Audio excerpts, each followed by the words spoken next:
சர்வ லோகத்தை ஆளுகை பண்ணுகிற நம்முடைய ஆண்டவரும் இரட்சகருமாகிய இயேசு கிறிஸ்துவின் நீதியற்ற நாமத்தினாலே உங்களை அவரையும் வாழ்த்துகிறேன். ஆண்டவர் உங்களையும் உங்கள் வீட்டையும் ஆசீர்வதிப்பாராக. கர்த்தரை நம்புகிற மனுஷன் எப்படி செழிப்பானா? அப்படி செழிப்பா இருக்கும். அதே போல வசனம் சொல்கிறது, அவன் நீர்க்கால்கள் ஓரத்தில் நடப்பட்டு தன் காலத்தில் தன் கனியை தந்து வாக்கி போகும்போது நான் அதை நினைச்சு பார்த்தேன். அது நீரோடை அருகில் உள்ளதான மரங்கள். அதே சமயத்தில் கடல் பக்கத்தில் இருக்கிறதான மரங்கள் என்ன பண்ணுது? வேரோடு புரிந்து போயிடுது. சொன்னாங்க, புரிஞ்சிச்சா இல்லையா? இப்போ சில இடங்களிலே சில வார்த்தைகளை சரியாக ஆண்டவர் பயன்படுத்தியிருக்கிறார். அதுபோல கர்த்தரை நம்புகிற மனுஷன் அசைக்கப்படாத சீயோன் பர்வதத்தை கொடுப்பான். கர்த்தரை நம்புகிற மனுஷன் அசைக்கப்படாத, நமக்கு எல்லாருக்கும் தெரிஞ்சது இங்கிருந்து ஏறி பார்த்தாலும் மலைக்கோட்டை தெரியும். அதை யாரும் ஆட்டவும் முடியாது, அசைக்கவும் முடியாது. ஒன்றும் பண்ண முடியாது. அதுபோல என்ன மலைகளையும் யாரும் பண்ணது. ஒரு சில மலைகள் என்ன பண்ணா ஒட்டைக்கிறாங்க. ஒட்டைச்சி அவைகள் கல்லை எடுத்துட்டு அதை தரமட்டமாக்கி என்ன பண்ணாங்க, பிளான் போட்டு வித்துறாங்க. இப்படி இருக்கு. ஆனால் நமது ஆண்டவர் நமக்காக தான் கை காலு எல்லாத்தையும் ஒப்பு கொடுத்து, ஆனால் அவர் உயிர் தெழுவார் என்பதை அறிந்திருந்தால் மகிமையின் கிறிஸ்துவை சிலுவையில் அறைந்திருக்க மாட்டார்களே. இப்படி வசனம் சொல்லுது. என்ன சொல்லுது? மகிமையின் கிறிஸ்துவை சிலுவையில் அறைந்திருக்க. அப்போ உயிர் தெழுகிறது ஒரு ரகசியம். அந்த ரகசியத்தை நாம் அறிந்திருக்கிறோம். எனவே ஆண்டவர்கள் நம்ம ஒப்பு கொடுத்திருக்கிறோம். எப்படி அவர் பிறந்தாரோ, எப்படி அவர் மரித்தாரோ, எப்படி அவர் உயிர் தெழுந்தாரோ, அதே போல மீண்டும் வருவார். இதுதான் கிறிஸ்தவத்தினுடைய நம்பிக்கை. இது கிறிஸ்தவத்தினுடைய 4 தூண்கள்: பிறப்பு, இறப்பு, உயிர்ப்பு, வருகை. இந்த 3 நடந்துருச்சு. 4வது நடக்குமா நடக்காதா? நடக்கும். அதனால தான் ஆண்டவர் சொல்றார், எப்ப வருவீர்? தூதனை கேட்டு, மேகங்களை கேட்டு, எப்போது தேவாவும் வருகை என்று அவை தெரியாது என்றது. அப்ப இயேசுகிட்ட போனாரா? அவர் சொன்னாரா, இதோ சீக்கிரமாக வருவேன் என்றார். இதோ சீக்கிரமாக வருவேன் என்றார். அவர் சீக்கிரமா வருவார். நல்லா சொல்லுங்களேன்,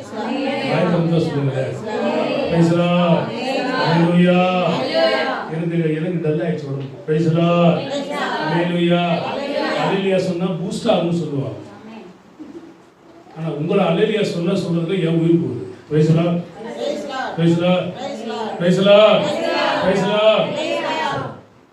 ஒரு வசனத்தை நாம படிக்கலாம். ஒரு பகுதி முழுசு நம்ம மத்தேயுல வாசிச்சிருக்கோம். 28ஆம் அதிகாரம் வாசிச்சோம். இப்ப எல்லாம் லூக்கா நற்செய்தியோட திருப்பிக்கோங்க. 24வது அதிகாரத்துல அந்த இயேசு கிறிஸ்து உயிர்த்தெழுந்ததில் நடந்ததான சில சம்பவங்களை நம்ம இந்த தினத்தில் பார்க்க ஆண்டவர்களுக்கு உதவி செய்வாராக. நம்ம நிறைய கதைகளை பார்த்துருக்குறோம். உயிர்த்தெழுந்த ஆண்டவராக இயேசு கிறிஸ்து பேசுறதான 7 வார்த்தைகள், இயேசு யாரெல்லாம் உயிர்த்தெழுந்து தரிசனமானார், இப்படிதான் நிறைய கதைகள் நம்ம பார்த்துருக்குறோம். கிட்டத்தட்ட ஒரு சில காரியங்களை நம்ம பார்ப்போம். லூக்கா சுவிசேஷம் 24ஆம் அதிகாரம் 1லிருந்து 12 வசனம். வாரத்தின் முதலாம் நாள் அதிகாலையிலே தாங்கள் ஆயத்தம் பண்ணின கந்த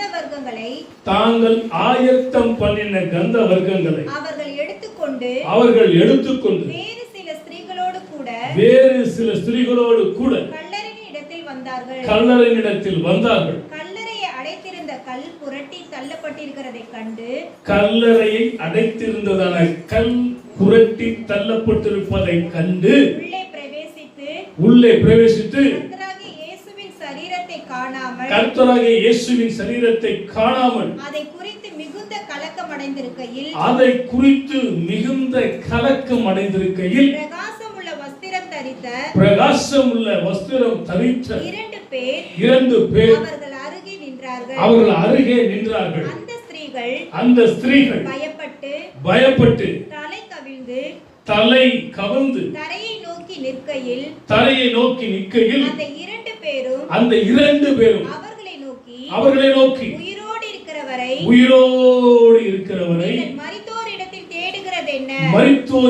தேடுகிறது என்ன? அவர் இங்கே இல்லை, அவர் உயிர்த்தெழுந்தார். Praise the Lord, praise the Lord, praise the Lord.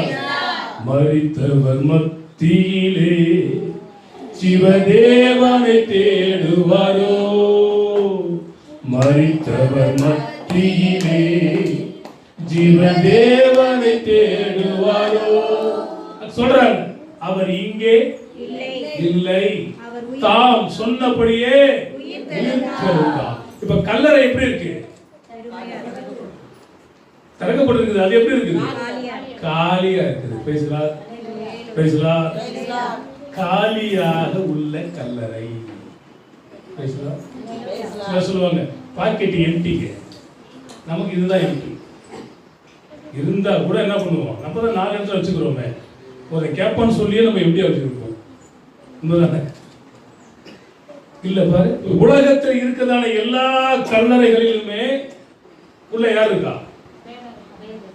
செத்து போனவங்க உள்ள இருப்போம். Price the Lord. கொஞ்ச நாள் உள்ள இருப்பாங்க.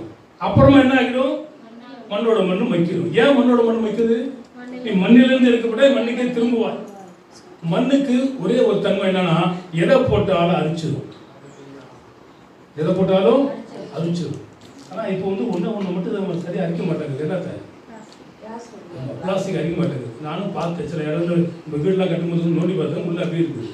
அதனால தான் சொல்றாங்க, மக்கும் குப்பை மக்கா குப்பை, நீயும் குப்பை நானும் குப்பை, மொத்தத்தில் எல்லாம் குப்பை.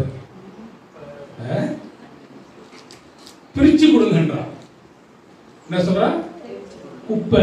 பைபிள்ல சொல்றது குப்பை மெட்டு வாசல். யூடியூப்ல பாத்தீங்கன்னா இந்த குப்பை என்றால் என்ன அப்படின்றத பேசியிருப்பாங்க. இந்த குப்பை ஏன் வருகிறது, நம்மளாம் என்ன பட்ட குப்பை அப்படின்றதுலாம் அதில் இருக்கும். இப்போ வெளிநாடுகளில் சில மருத்துவ கழிவுகள் எல்லாம் இந்தியாவில் கொண்டு வந்து போடுறோம், கேரளாவில் கொண்டு வந்து போடுறான். இதுக்கு ஒரு பிரச்சனை வெடிச்சு போச்சு. என்ன, எங்க நாடு என்னது குப்பையா அப்படின்ற மாதிரி பிரச்சனை. அப்போ இப்போ நான் உங்களுக்கு என்ன சொல்றேன், அந்த திறக்கப்பட்ட கல்லறை காலியா இருக்குது. அந்த காலியான கல்லறைக்குள்ள என்ன இருக்கும்?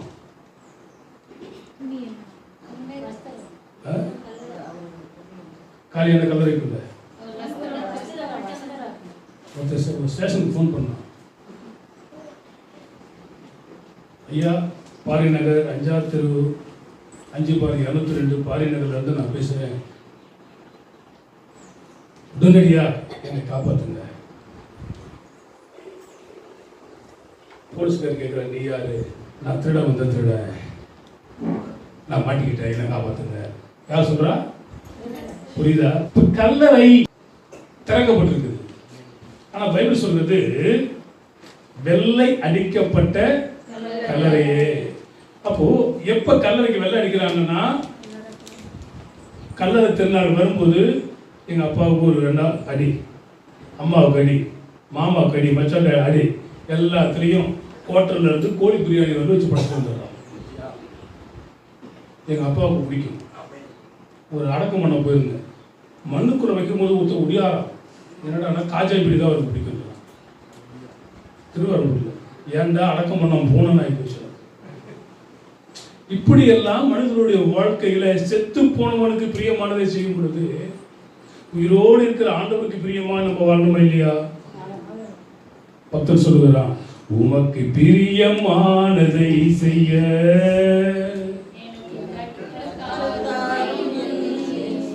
இந்த எல்கேஜி பிள்ளைங்க தான் போறேன். ரொம்ப கஷ்டம். Price the Lord. யாருக்கு ஹாஸ்பிட்டல்ல ரொம்ப கஷ்டம் சொல்லுவாங்க? கோமா சைடில் இருக்கிறவங்க. இதுக்கு மேலே யாருடையது? ஆண்டவர் கொடுக்குங்க. அதனால உங்களை எல்லாம் ஆண்டவர் தான் ஒப்பு கொடுக்கணும். Praise the Lord. உயிரோடு இருங்க. Praise the Lord. அல்லேலூயா. அந்த கல்லறை திறக்கப்பட்டிருந்துச்சு, காலியான கல்லறை. அதுக்குள்ள காலியான கட்சாடி இருந்துச்சா? இங்க கல்லறை காலியா இருக்குது. அப்ப சில கல்லறைகள் வெள்ளடிக்கப்பட்டிருக்கும். அதை நோண்டி பார்த்தா என்ன இருக்கும்? கல்லறை நோண்டி பார்த்தா ஆமா, அப்படி ஒரே பள்ளத்தாக்கு இருந்துச்சு, எலும்பு பள்ளத்தாக்கு இருந்துச்சா? அந்த எலும்பு பள்ளத்தாக்குகளை பார்த்து இது உயிரடையுமா ஆண்டவரே அப்படின்னு ஆண்டவரை பார்க்கலாம். இதை பார்த்து தீர்க்க தரிசனம் உரைச்சான். அந்த எலும்புகள்லாம் உயிரடைந்தது.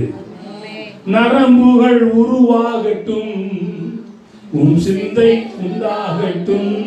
அப்ப அந்த நரம்புகளும் சதைகளும் உருவானுச்சு. அந்த எலும்பு பள்ளத்தாக்கு எல்லாம் என்ன பண்ணுச்சு? உயிரடைஞ்சிச்சு.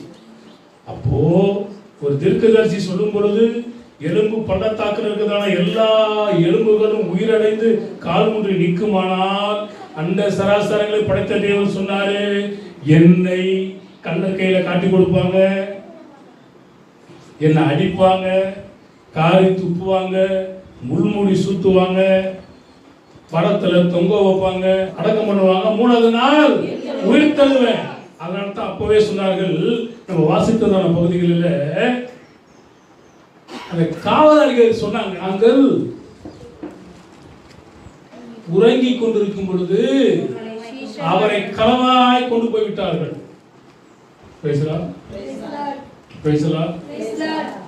காவலாளிகளா யாரு? காவலாளி பாதுகாக்கிறவன், வாட்ச்மேன். வாட்ச்மேனை எதுக்கு போடுறோம்? பார்த்துக்கிறது. வாட்ச்மேன் தூங்கலாமா? தூங்குனா அவனுக்கு மரண தண்டனை கொடுக்கலாம். என்ன பண்ணலாம்? கையும் மெய்யுமாக அவன் பிடிக்கப்பட்டான். ஆனா இவர்கள் காசு கொடுத்து சொல்லுகிறார்கள், நாங்கள் தூங்கிக் கொண்டிருக்கும் பொழுது அவருடைய சீடர்கள் அவரை களவாய் கொண்டு போய்விடுவார். ஏன் என்று சொன்னால், அந்த எத்தன் உயிரோடு இருக்கும் பொழுது சொன்னால், நான் 3ஆம் நாள் உயிரோடு எழும்புவேன். முந்தின எத்தை விட பிந்தின எத்து அதிக கொடுமையானதாக இருக்கு. பயந்தான். ஆனா எதை குறித்து ஆண்டவர் கவலைப்படல, நாம் சொன்னபடி உயிர்த்தெழுந்தார். அல்லேலூயா. அந்த கல்லறை எப்படி இருக்கிறதாம்? காலியாக இருக்கிறது. உலகத்திலே தத்துவ ஞானிகளை சொல்றாங்க, விஞ்ஞானிகளை சொல்றாங்க, பெரிய பெரிய மருத்துவர்களை சொல்றாங்க, எல்லாருடைய கல்லறையும் எப்படி இருக்குதோ அப்படியே தான் இருக்குது. பேசலாம். சென்னைக்கு போனா அறிஞர் அண்ணா கல்லறை இருக்குது, எம்ஜிஆர் கல்லறை இருக்குது, ஜெயலலிதா கல்லறை இருக்குது, கலைஞர் கருணாநிதி கல்லறை இருக்குது. மிச்சம் எல்லாமே பார்த்தீங்கன்னா விவரமானதுக்கு போயிடுச்சான். சென்னையில் போனால் 4 கல்லறையை மட்டும்தான் பார்த்துட்டு வரலாமா. அந்த 4 கல்லறை எப்படி தான் இருக்குது? மூடி தான் இருக்குது. ஆனால் இயேசுநாதர் கல்லறை எப்படி இருக்குது? திறக்கப்படுவாயாக, திறக்கப்பட்டு இருக்குது. என்ன ஒரு சம்பவம் ஒன்று சொன்னேன். என்ன சொன்னா, ஒரு தம்பதி எருசலேமுக்கு டூர் போறாங்க. எங்க போறாங்க? எருசலேமுக்கு டூர் போறாங்க. டூர் போய் வந்ததான இடத்துல பாத்தீங்கன்னா மனைவி செத்துறான். எந்த ஊர்ல போய் செத்து போறாங்க? எருசலேம். அது என்ன பூமி? புனித பூமி. அப்போ எல்லாத்துக்கும் ரொம்ப சங்கடம் ஆயிடுச்சு. அங்க இருக்கிறவர்கள் சொல்றாங்க, இங்க என்ன பண்ணிடலாம், இங்கே அவரை அடக்கம் பண்ணிடலாம். எங்க பண்ணிடலாம்? இங்கே அடக்கம் பண்ணிடலாம். இவன் என்ன சொல்றான், வேண்டாம், என் ஊருக்கு கொண்டு போயிருந்தாரு. அப்போ அவங்கெல்லாம் நினைக்கிறாங்க, வந்தவங்கலாம் மனைவி மேலே ரொம்ப பாசமாக இருக்கிறான், பாவம். அவன் சொல்கிறான், இங்கே சேவ் பண்ணனா 50,000 ரூபாய் முடிஞ்சிடும், இந்தியாவுக்கு கொண்டு வந்தால் 5 லட்சம், 5 லட்சம் ஆனாலும் பரவாயில்லன்றான். பேசுறா அதே லூயா. ஏன்டான்னு கேட்டா, இங்கே இயேசுநாதரை பிடிச்சி கல்லறையில் அடைச்சி 3ஆவது நாள் உயிர் தந்துட்டாங்க. இவளையும் அடக்கம் பண்ணி 3ஆவது நாள் எழுந்திரிச்சிடக்கூடாது. என் ஊர்ல கொண்டு போய் அடக்கம் பண்ணிட்டா பிரச்சனை. புரியுதா? இப்படிதான் மனுஷனுடைய வாழ்க்கை இருக்காது. இன்னொரு பொண்ணு தாய்வுக்கு போறாங்க. நான் ஒரு வாரம் எங்கள் வீட்டு அம்மாவை போய் பார்த்துட்டு வந்துடுறாங்க. சரி போயிட்டு வா போயிட்டு வா போயிட்டு வா. ஏன்னா போயிட்டு வான்னு சந்தோஷமாக சொல்றீங்களே. இல்லை ஒன்றும் இல்லை, சாப்பாட்டுக்கெல்லாம் என்னங்க பண்ணுவீங்க? சொல்கிற சாப்பாடாக முக்கியம், மனுஷனுக்கு நிம்மதி தான் முக்கியம். மனுஷனுக்கு என்ன முக்கியம்? நிம்மதி தான் முக்கியம். உங்களை அனுப்பிட்டு உங்கள் வீட்டுக்கெல்லாம் நிம்மதியாக இருப்பார். பிரைசலா. ஏன்னா தேர்வு போட பிடிக்கிட்டே இருந்தப்போ அந்த 2 மணி நேரம் வரையில் ஞாயிற்றுக்கிழமை நான் நிம்மதியாக இருக்கிறேன். அவனே கூட விட்டு அவனே கிளம்பிடுவான். வசனம் சொல்கிறது, அந்த கல்லறை எப்படி இருந்ததுன்னா திறக்கப்பட்டது காலியான கல்லறை. இந்த கல்லறைகள் கொடுத்து நிறையா இருக்கு. அப்போ காலை வேளையில் அவர் ஆண்டவரை தேடி போனார். ஏன்னா இவங்களுக்குள்ளாக ஒரு நம்பிக்கை இருந்துச்சு, என்னன்னா அவர் சொன்னபடி செய்வார். 3வது நாள் என்ன பண்ணிடுவாரு? திருவாரூர் சொன்னாரே. போய் பார்க்கும் பொழுது கல்லறை திறந்திடவே, கடும் சேவகர் பயந்திடவே, நீதியின் அதிபதி உயிர்த்தெழுந்தாரே, அல்லேலூயா துதி சாற்றிடுவோம். நீதியின் அதிபதி என்ன பண்ணிட்டாரு? உயிர்த்தெழுந்திருக்கார். ஒண்ணு, அதுக்கு 2 பேர் தும்மல் போடுறீங்க. ஒண்ணு அப்படின்னா 2 பேர் போடுறீங்க. ஒண்ணு, அந்த கல்லறை எப்படி இருக்குது? ஒரு மனுஷன் கல்லறையிலேயே வாழ்ந்தான். அவையாரு லேகியோன் பிடித்த பிசாசானவன் கல்லறையிலேயே வாழ்ந்தான். அந்த கல்லறையில வாழும் பொழுது சில சமயங்களிலே அவன் என்ன பண்ணுவானா, கல்லை எடுத்து கீறி கொள்வான். அவனை சங்கிலிகளினால் கட்டி வைத்திருப்பார்கள். கல்லறையே அவனுடைய குடியிருப்பாக இருந்தது. ஆனால் அப்பேற்பட்டவனையும் இயேசு குணமாக்கினார். Praise the Lord, praise the Lord. ஆனா நம்மள அவரை கொண்டு வர முடிய மாட்டேங்குது. Praise the Lord. நமக்கு பிடிச்சிருக்கிறதுல எதுன்னு தெரியல. அப்படியாப்பட்டதான லேகியோன் பிடிச்சதையே சரிப்படுத்திட்டார் ஆண்டவர். ஆனா நமக்கு என்ன கிருத்தனம் பிடிக்குதோ நமக்கு தெரியல. நம்மளுக்கு எதுவுமே பிடிக்க கூடாது. Price the Lord. இந்துக்கள் என்ன சொல்றாங்க? அவனுக்கு என்ன பிடிச்சிருச்சு? யாதரை பிடிச்சிருச்சு. எவ்வளோ நாள் பிடிச்சிருக்குது? அவன் உயிர் உள்ளவரும் பிடிச்சிருக்கும். நம்மளுக்கு எதுவுமே பிடிக்காது. நம்ம போய் எதாவது பிடிச்சிக்கிட்டாங்க. அரசனை நம்பி அப்புறம் அரசனை பிடிச்சது சேர்ந்து அடிச்சுட்டு போனாங்க. அதான் கம்பெனி வருதுன்னு சொல்லி ஆற்றுல இருக்கிற கம்பெனி எடுத்த போனாங்க. வர முடியல.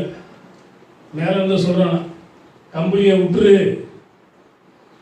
நான் சொல்ல கம்பெனியை விட்டு 1 மணி நேரம் ஆச்சு, அது என்ன விட மாட்டேங்குது. பிடிச்சிருக்கிறது யாரு? கரடி பிடிச்சிருக்குது. கம்பெனி போட என்ன பிடிச்சிருக்குது? கரடி. அதே வந்து வாழ்க்கையில் சிலது பிடிக்கும், சிலது பிடிக்காது. ஆண்டவரை எல்லாம் விரிச்சானுங்க.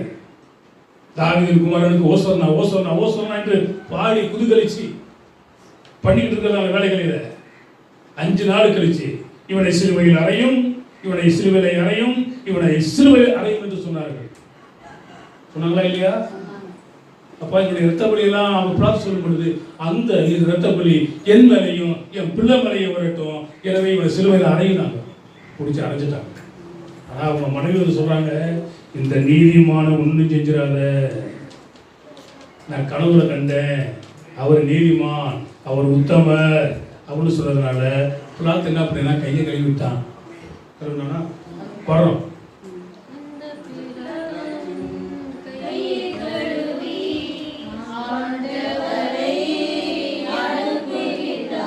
அப்போ கையை கழுவிட்டாங்க. நம்மள என்ன பண்ண சமயத்தில் கை கழுவி விட்டுறோம். ஆனா ஆண்டவர் ஒருபோது கை கழுவ மாட்டார். அங்க பிரச்சனை என்னன்னா கை கழுவுனாவே பிரச்சனை தான். கை கழுவிட்டு உன் ஸ்ரீதர்கள் சாப்பிட்றது இல்லையா, சுத்தம் இல்லாமல் பிரச்சனை வந்துச்சா இல்லையா? கை கழுவுறதே பிரச்சனை தான். ஏன்னா யூதர்கள் அடிக்கடி பரிசேயர்கள் கை கழுவிட்டே இருப்பாங்க. சதுசேயர்கள் பரிசேயர்கள், சதுசேயருக்கும் பரிசேயருக்கும் பிரச்சனை இருந்துகிட்டே இருக்கும். அது என்னன்றது உங்களுக்கு சொல்றேன். ஆயக்காரர்கள் இருக்கிறார்கள், எல்லாத்துக்கும் ஒவ்வொரு குழப்பம் இருந்துட்டு இருக்கும்.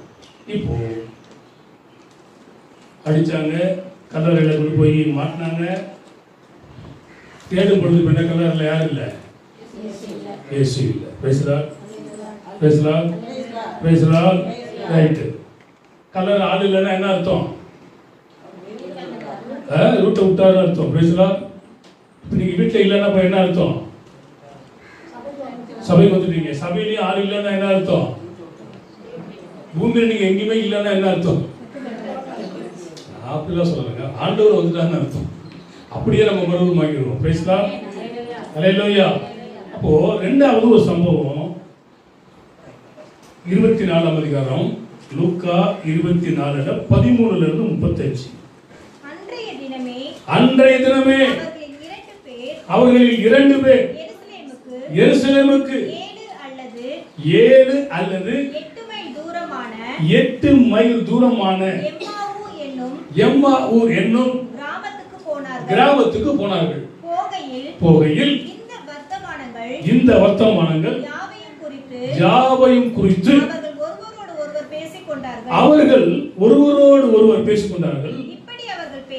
இப்படி அவர்கள் பேசி சம்பாஷித்துக் கொண்டிருக்கையில் இயேசு தாமே சேர்ந்து அவர்களுடனே கூட நடந்து போனார்.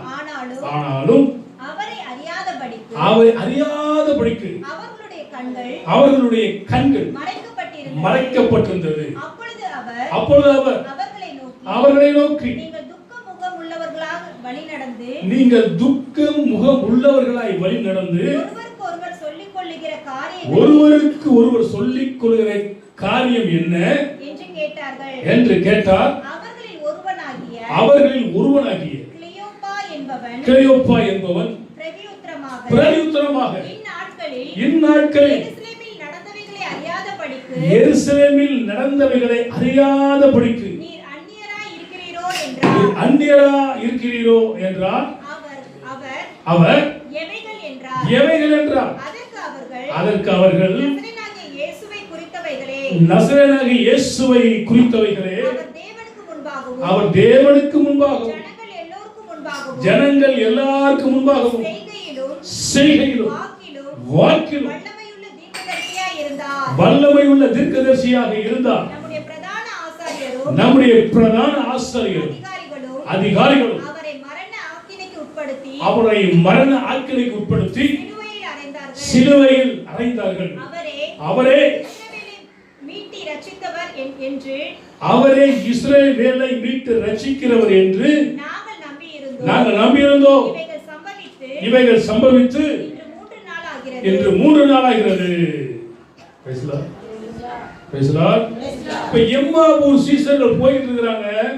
அவர்களோடு கூட இயேசு கிறிஸ்துவும் என்ன பண்ணுகிறாரு? இணைந்து கொள்கிறார்.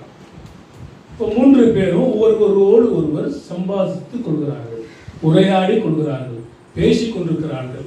அவர்கள் பேசுவதில் ஆண்டவர் குறுக்கிட்டு கேட்கிறார், எதை குறித்து நீங்கள் பேசிக் கொண்டு வருகிறீர்கள்? அப்ப அவர்கள் சொல்கிறார்கள், என்ன நசரேயனாகிய இயேசுவை அவங்க என்ன பண்ணினாங்க? கொலை செய்தார்கள். சிலுவையில் அறைந்து கொலை செய்தார்கள். இந்த சம்பவங்கள் நடந்து 3 நாள் ஆயிற்று. இப்போ உயிர் தெழுந்த தேவன் ஆவிக்கு என்ன கிடையாது? உடல் கிடையாது.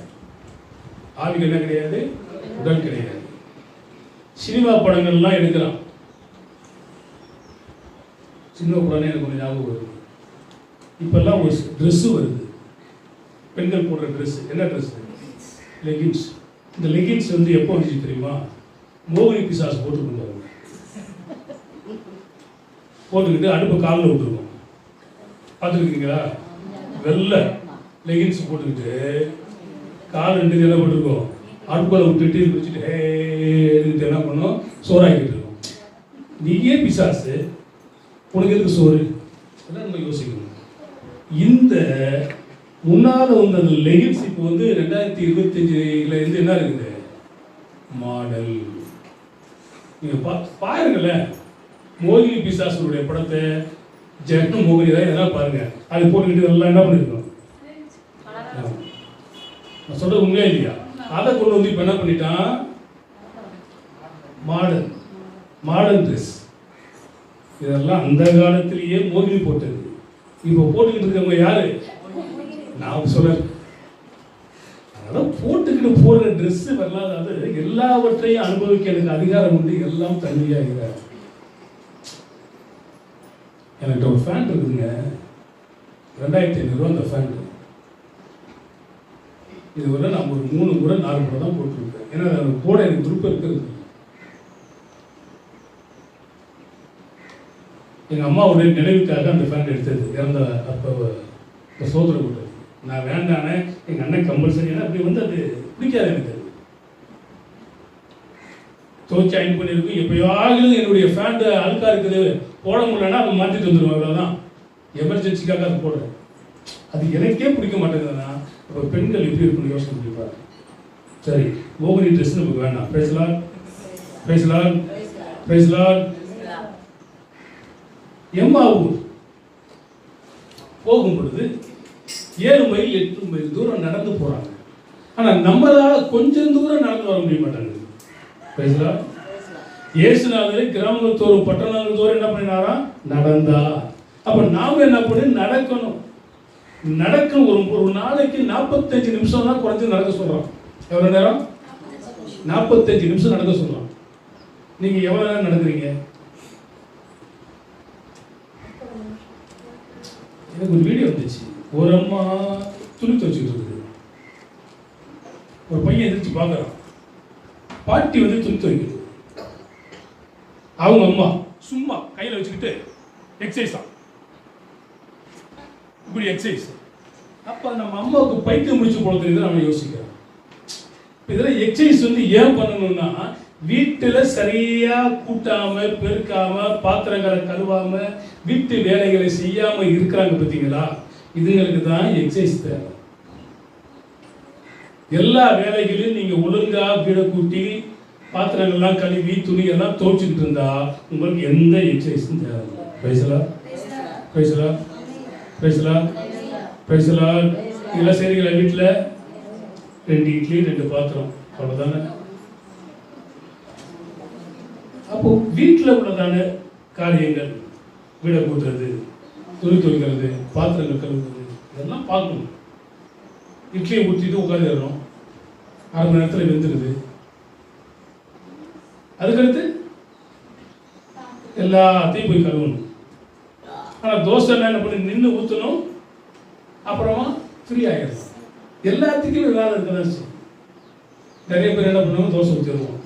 நிறைய பேர் கதை பேசுறதுக்காக இட்லி ஊற்றுறது. இட்லி ஊற்றினாலும் சரி, தோசை ஊற்றினாலும் சரி, வேலை இருக்கதான் செய்யும். இங்கே எம்மாவூர் சீசனில் பேசிக்கிட்டே போயிட்டு இருக்கிறாங்க. சிற்கதான கிழவு பேச்சுக்கு என்ன பண்ணி விலகிக்க பல வகையான பேச்சுகள் இருக்குது. இப்ப பேசும் பொழுது ஆண்டவர் கேட்கிற, எதை குறித்து பேசுறீங்க? நாங்கள் நசரேயனாகிய இயேசுவை குறித்து பேசிக் கொண்டிருக்கிறோம். பேசலாம். ஆனா அவங்களுக்கு தெரியல, உங்ககிட்ட பேசுறவரே அவர்தான். பேசலாம். அல்லேலூயா. மோசே கேட்கிறான், என்னை அவர்கள் நம்பார்கள். அப்ப ஆண்டவர் சொல்றாரு, இருக்கிறவராகவே இருக்கிறேன் என்பவர் என்னை உங்களிடத்தில் அனுப்பினார் என்று போய் சொல்லுங்கள். அப்படி பேசும் பொழுது, வழி நடத்தி கொண்டு போகும் பொழுது இவர் என்ன பண்ணுகிறாராம்? தன்னை இந்த ஊருக்கும் அப்பால் போகிறவர் போல தன்னை காண்பித்தார். அப்போ உயிர் தெழுந்த தேவன் என்ன பண்றாரு? பேசுறாரு. ஆவி என்ன பண்ணாது? பேசாது. பேசுமா? ஆவி பேசுமா? நான் வந்து பேசுனா நீங்க பேசுங்க, பேசாட்டி ஏசிட்டு பேசுங்க. பேசுறா. ஆனா இங்க ஆண்டவர் பேசுறாரு. இப்படி பேசிக்கிட்டு போகும்பொழுது அவங்க சொல்றாங்க, அந்த பக்கம் போன பிறகு அவர் நம்மோடு கூட பேசும் பொழுது நம்முடைய இருதயங்கள் எல்லாம் கொழுந்து விட்டு எரியவில்லையா? பேசுறா. பேசுறா. இப்போ 2 வருஷத்துக்கு முன்னால ஒரு ஊழியர் கூட்டம் நடந்துச்சு. ஊழியர் கூட்டத்தில் எப்படின்னா ஒரு 100 பேர் இருப்பாங்க.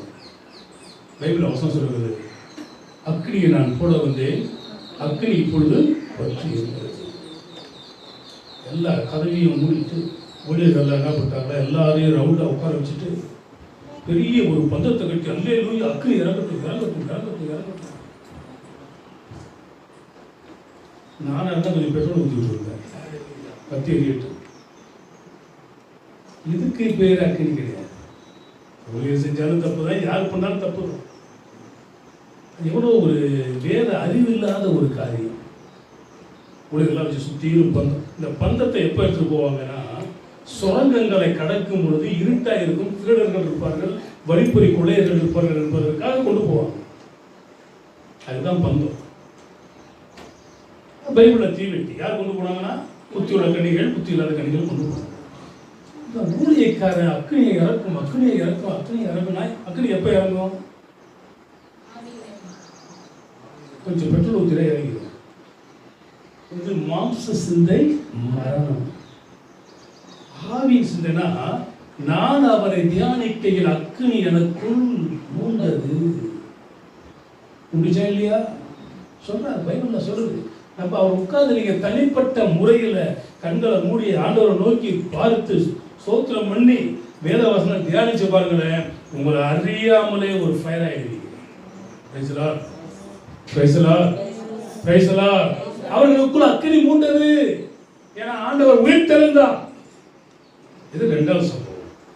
3வது சம்பவம் லூக்கா 24:44-49. அவரை நோக்கி மோசேயின் நியாயப்பிரமாணத்திலும் தீர்க்கதரிசிகளின் ஆகமங்களிலும் சங்கீதங்களிலும் என்னை குறித்து எழுதியிருக்கவைகள் எல்லாம் நிறைவேற வேண்டியது என்று நான் உங்களோடு இருந்த பொழுது உங்களோடு சொல்லிக் கொண்டு வந்த விசேஷங்கள் இவைகளே என்றார். அப்பொழுது வேத வாக்கியங்களை அறிந்து கொள்ளும்படி அவர்களுடைய மனதை அவர் திறந்து அவர்களை நோக்கி எழுதியிருக்கிறபடி கிறிஸ்து பாடுபடவும் 3ஆம் நாளில் மரித்தோரில் இருந்து எழுந்திருக்கவும் வேண்டியதாக இருக்கிறது. அன்றியும் மனம் திரும்புதலும் பாவ மன்னிப்பும் எருசலேம் தொடங்கி சகல தேசத்தாருக்கும் அவருடைய நாமத்தினாலே பிரசங்கிக்கப்படவும் வேண்டியது. நீங்கள் இவைகளுக்கு சாட்சிகளாக இருக்கிறீர்கள். இறுதியான கட்டளைகளை கர்த்தர் கொடுக்கிறார். நம்ம மத்தேயுல கூட நம்ம படிச்சோம். நீங்கள் உலகம் முழுவதும் போயிட்டு சகல ஜனங்களுக்கு சுவிசேஷத்தை சொல்லி அவர்களை சீசராக்கி பிதா குமாரன் பரிசுத்தாவின் நாமத்தில் என்ன பண்ணுங்க, ஞானஸ்தானம் கொடுங்க. அப்போ தீர்க்க தரிசன புத்தகங்களிலும் சங்கீதங்களிலும் என்னை குறித்து எழுதியிருக்கிறதே, என்னுடைய மரணத்தை குறித்து எழுதியிருக்கிறதே, என்னுடைய பாடுகளை குறித்து எழுதியிருக்கிறதே, அதே போல என்னுடைய உயிர்த்தெழுதலை குறித்து எழுதியிருக்கிறதே. அல்லேலூயா. இவைகளை எல்லாம் என்ன பண்றாரு, மக்களோடு கூட பகிர்ந்து கொடுக்கிறார். எனவே சுவிசேஷத்தை சொல்லாவிட்டால் உனக்கு ஐயோ. அப்ப சுவிசேஷத்தை சொல்வது யாவர் மேலும் விழுந்ததான கடமை.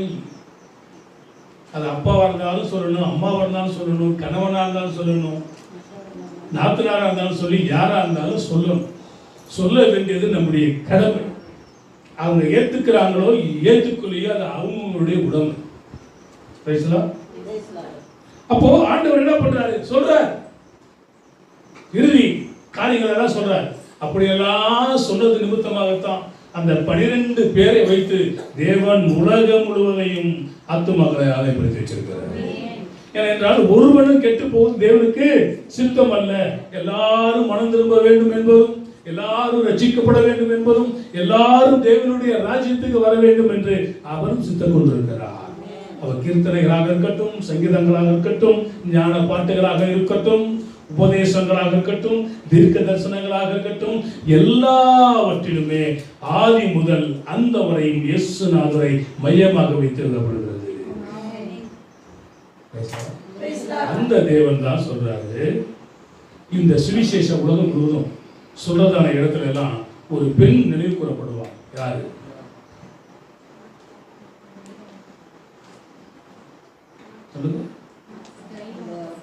தைலம் பூசிட்டால, இவ்வளோ விலையேறப்பட்ட தைலத்தை பூசிட்டாலே, இதை 300 பணத்துக்கு வித்திருக்கலாமே. Praise the Lord. Praise the Lord. அப்ப ஆண்டவர் என்ன சொல்றாரு? இப்படி நடக்க வேண்டியது. ஆமா, நான் உன்கிட்ட வந்து எனக்கு நீ தண்ணி கூட கொடுக்கல, எனக்கு நீ அப்பம் கொடுக்கல, நான் உடம்பு சொல்லாம வந்து என்ன பார்க்கல.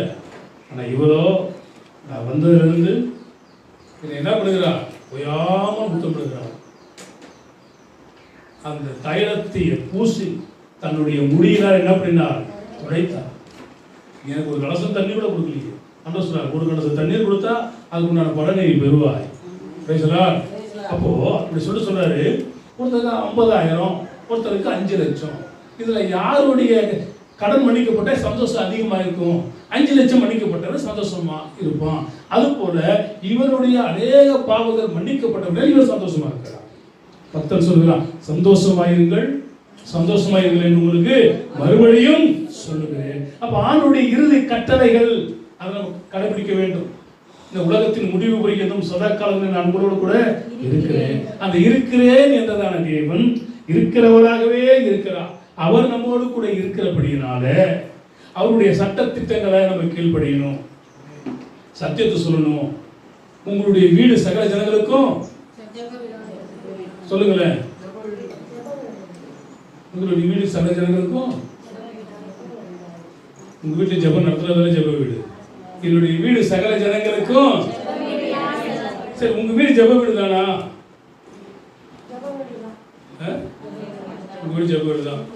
உங்க வீடு ஜெப வீடு தான். சரி, யாரா வீட்டில் ஜெப வீடு 1 2 3 4. அப்ப ஏன் உங்க வீட்டில் ஒரு நாள் கூட ஜெப வீடு வைக்கல?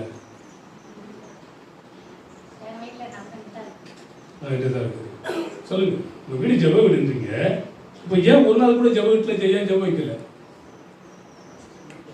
ஒருத்தர் சொல்ற, நாடே இல்லாம நாட்டை ஆளுகின்ற ராஜா நாடுறான், அது கூட ஜெபமே இல்லாம எங்க வீடு ஜெப வீடுன்ற மாதிரி இருக்குது.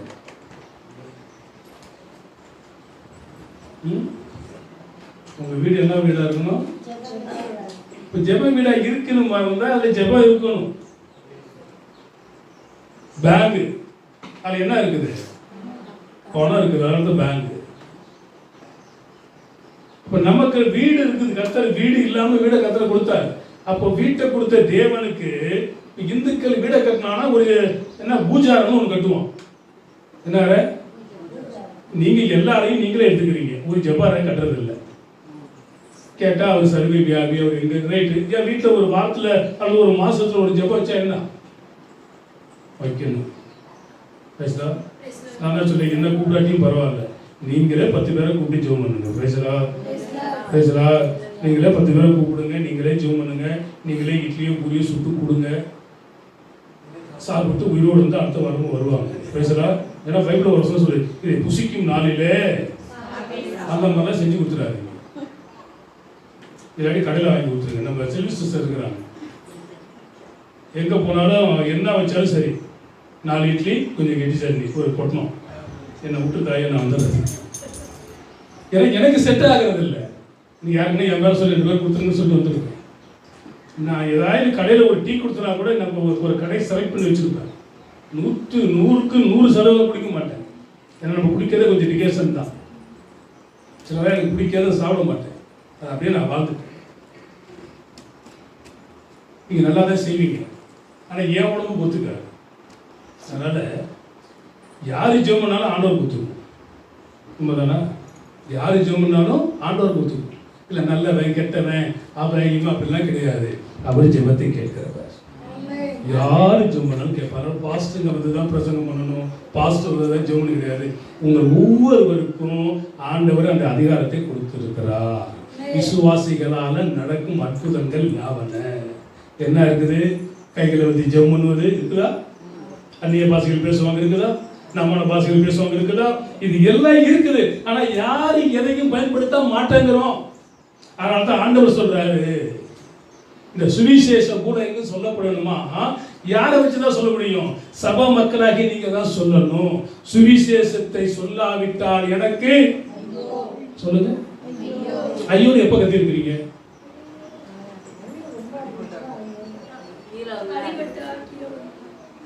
வீட்டுக்காரன் பிரிச்சா ஐயோ குள்ள கத்து சொல்லுங்க. ஐயோன்னு எப்போ கத்துவீங்க? அடிப்பட்ட ஐயோன்னு அது கூட ஐயோ. அப்போ பலரெல்லாம் அப்படியே தாங்கிக்கிற கூட இருக்கிறாங்க. வீட்டுக்காரர் அடிக்க வந்தா மட்டும் ஐயோ குய்யோ முறையாக கத்தி கூட எல்லாம் கூட்டிடும். ஆனா இங்கே பைபிள் சொல்லுது சுவிசேஷத்தை இந்த ஐயோன்றதை யாருன்னு உங்களுக்கு சொல்லியிருக்கிறேன். ஐயோன்னா யாரு? யமனுடைய மனைவி பேர் தான் ஐயோ. அந்த அம்மாவை யாரையும் கூப்பிடுற? யம சும்மா விடுவானா? யம எப்படி வருவாரு? பாசமா வருவாரு. இதெல்லாம் நமக்கு தேவையா? நமக்கு ஆண்டவரை நோக்கி பார்க்கணும்.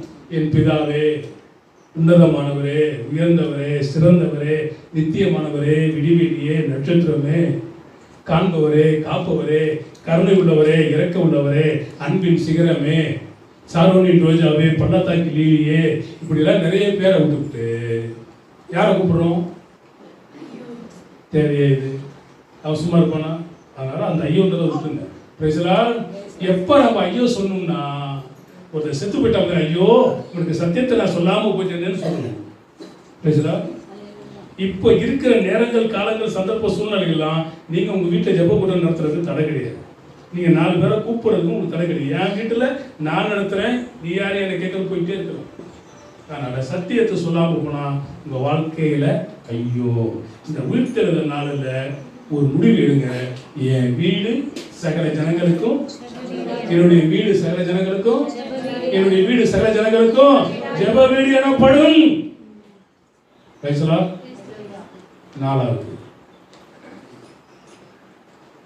லூக்கா 24:50-53. பின்பு அவர் பெத்தானியா வரைக்கும் அவர்களை அழைத்து கொண்டு போய் தம்முடைய கைகளை உயர்த்தி அவர்களை ஆசீர்வதித்தார். அவர்களை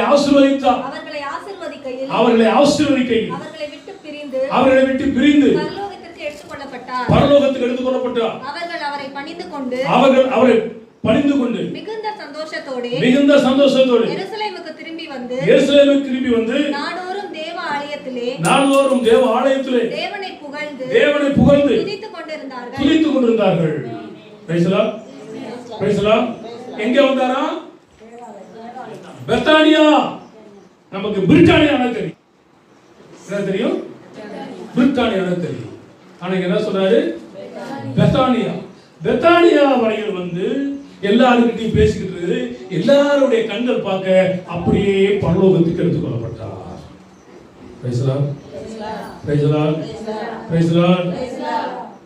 மக்கள் எல்லாம் பார்த்து சொல்ற, அவர் எப்படி எடுத்துக் கொள்ளப்பட்டாரோ அப்படியே என்ன பண்ணுவாரு? ரகசிய வருகை அங்கே சொல்லிட்டாரு. அப்போ தேவனுடைய ஆவியானவர் நம்ம சகல சத்தியத்தையும் போதித்து வழிநடத்துகிற தேவனாக இருக்கிறார். இங்கே எல்லாருக்கும் முன்பதாக பேசிக் கொண்டிருந்து தன்னுடைய கரங்களை உயர்த்தி அவருடைய ஆசீர்வதித்து, இந்த வருட வாக்குத்தத்தம் என்ன சொல்கிறது? நிச்சயமாகவே நான் உன்னை ஆசீர்வதித்து பெருக பண்ணுவேன். இந்த ஆண்டுடைய முடிவில் ஒரு ஆசீர்வாதத்தை நீங்க பார்ப்பீங்க. ஆசீர்வதித்து பெருக பண்ணுவேன். சகலவற்றையும் நீங்க என்ன பண்ணுவீங்க? திருப்பி கொள்வீங்க. அப்படியே அவர் என்ன பண்ணினார்? எடுத்துக்கொள்ளப்பட்டார். ஏன்னா மேல வானத்திலிருந்து கீழே இறங்கி வந்தவரும் கீழே இருந்து மேலே ஏறி போனவரும் இயேசு கிறிஸ்துவை தவிர ஒருவரும் இல்லை. நான் வானத்திலிருந்து இறங்கி வந்த ஜீவ அப்பம். அந்த ஜீவ அப்பமாகிய தேவன் எல்லாருக்கும் முன்பதாகவும் பரமேறினார். பரலோகத்துக்கு எடுத்துக்கொள்ளப்பட்டார். அப்ப பரலோகத்துக்கு அவர் எடுத்துக்கொள்ளப்படுகிறார் என்று சொன்னால், அவருடைய பிள்ளைகளாகிய நீங்கள், நான் சிறுகளை பார்த்து சொன்னார், என்னோட கூட நீங்கள் என்ன பண்ணுவீர்கள்? 12 சிங்காசனத்தில் வீற்றிருப்பீர்கள். அப்போ 12 சிங்காசனத்தில் வீற்றிருக்க வேண்டுமானால் அவர் மரணத்தை ஜெயமாய் விழுங்கினது போல நீங்களும் நானும் மரணத்தை ஜெயமாய் விழுங்க வேண்டும். அவர் பரலோகத்துக்கு எடுத்துக்கொள்ளப்பட்டது போல நீங்கள் நானும் பரலோகத்துக்கு எடுத்துக்கொள்ளப்பட வேண்டும். எலியா என்பவன் உயிரோடு பரலோகத்துக்கு எடுத்துக்கொள்ளப்பட்டான். ஏனோக்கு என்பவன் உயிரோடு கூட பரலோகத்துக்கு எடுத்துக்கொள்ளப்பட்டான். நீங்களும் நானும் உயிரோடு இருந்தா அப்படியே போயிடணும், இல்லைன்னா கல்லறைக்குள்ள போயிடணும். பயப்படாதீங்க, கல்லறைக்குள்ள போயிடணும். கிறிஸ்துவுக்குள் மரித்தவர்கள் முதலாவது உயிர்த்தெழுவார். உயிரோடு இருக்கிற நம்ம பின்பு என்ன பண்ணிடுவோம்? மறுரூபமாக்கப்படுவோம். இது 1 கொரிந்தியர் 15ஆம் அதிகாரத்திலையும் 1 தெசலோனிக்கேயர் 4ஆம் அதிகாரத்திலையும் இருக்குது. இதெல்லாம் சொல்ல எனக்கு இப்ப நேரங்கள் இல்லை. அப்போ உயிர்த்தெழுதல் என்பது எலியா என்பவன் உயிரோடு கூட சிலரை எழுப்பினான். எலிசா என்பவன் சிலரை உயிரோடு கூட எழுப்பினான். இயேசு என்பவர் சிலரை உயிரோடு கூட எழுப்பினார். பேதுரு என்பவன் சிலரை உயிரோடு கூட எழுப்பினான். பவுல் என்பவன் சிலரை உயிரோடு எழுப்பினான். அப்ப எல்லாரும் உயிரோடு சில எழும்பும் பொழுது அவர்கள் எல்லாம் சில காலம் வாழ்ந்து மரித்து போனார்கள். ஆனால் இயேசு கிறிஸ்துவோ உயிர்த்தெழுதலின் முதல் பலனானவர்.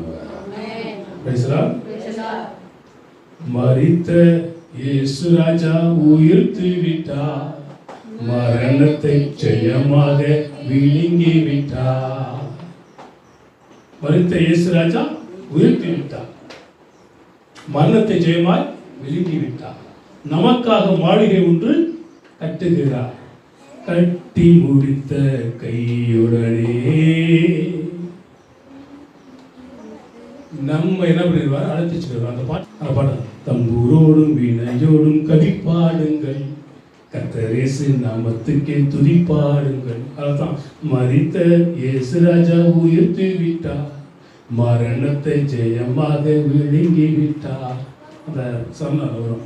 எனவே 4 காரியம் உங்களுக்கு சொல்லியிருக்கிறேன். இந்த 4 காரியத்தில் என்ன முடிஞ்சிச்சு? லூக்கா 24 முடிஞ்சிச்சா இல்லையா? முடிஞ்சிச்சு. 4 பாயிண்ட் சொன்னேன். என்னன்னா, 1 கல்லறை, திறக்கப்பட்ட கல்லறை. இன்னைக்கு உலகம் முழுவதும் இருக்கிற கல்லறை எல்லாம் மூடி இருக்குது. இயேசுநாதர் கல்லறை மாத்திரம் திறக்கப்பட்டது, திறக்கப்பட்ட கல்லறை. 2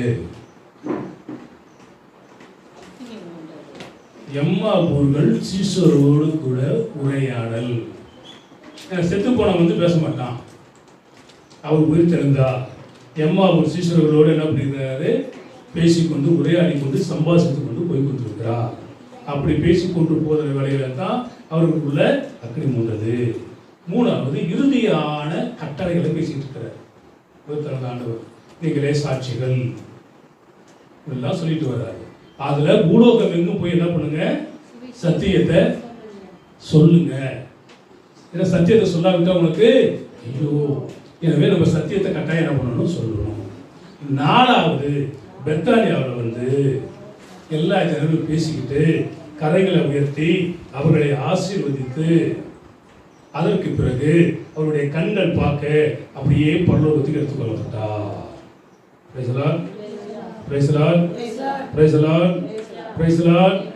நாம என்ன பண்ணணும்? பரலோகத்துக்கு எடுத்துக்கொள்ளப்பட வேண்டும். ரகசிய வருகையில நாம் எடுத்துக்கொள்ளப்படுவோம். இயேசுநாதர் உயிர்த்தெழுந்தது போல ஒருவேளை கிறிஸ்துவுக்குள் மரித்தவர்களும் ஆண்டவரோடு கூட வரும் பொழுது, வேகங்களில் வரும் பொழுது கல்லறைகளை எடுத்து உயிரடையட்டும். நாம் ஒவ்வொருவரும் தேவனுக்கு பிரியமாய் வாழ்வோம். ஆண்டவர் தாமே அவரை ஆசீர்வதிப்பார்.